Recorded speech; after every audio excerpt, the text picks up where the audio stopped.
महाराष्ट्र शासनाच्या उच्च आणि तंत्रशिक्षण विभागाच्या वतीनं 2023-24 आणि 2024-25 या वर्षांचा ज्ञानज्योती सावित्रीबाई फुले पुरस्कार वितरण सोहळा नुकताच मुंबईमधील श्रीमती नाथीबाई दामोदर ठाकरसी महिला विद्यापीठात संपन्न झाला.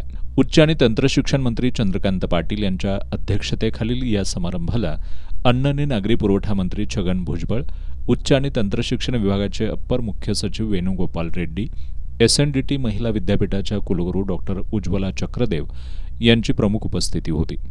स्त्री शिक्षण, सामाजिक समता आणि महिला सबलीकरणाच्या क्षेत्रात उल्लेखनीय कार्य करणाऱ्या महिलांना हा पुरस्कार प्रदान करण्यात येतो. महाराष्ट्राच्या 6 महसुली विभागांतर्गत 11 महिलांना हा पुरस्कार प्रदान करण्यात आला. यामध्ये पुणे विभागातून कोल्हापूरच्या संगीता राणे आणि अनुराधा भोसले यांना पुरस्काराने सन्मानित करण्यात आलं. संगीता राणे यांनी दिव्यांग, गतिमंद यांच्या पुनर्वसनासाठी, त्याचबरोबर महिलांचं संघटन, आपत्ती निवारण आणि आरोग्य क्षेत्रात उल्लेखनीय कार्य केलंय. तर अवनी संस्थेच्या अध्यक्षा अनुराधा भोसले यांना विविध संस्थांच्या माध्यमातून महिला सक्षमीकरण, बालहक्क संरक्षण आणि निराधारांना आधार देण्याचं काम केल्याबद्दल या पुरस्कारानं गौरवण्यात आलंय.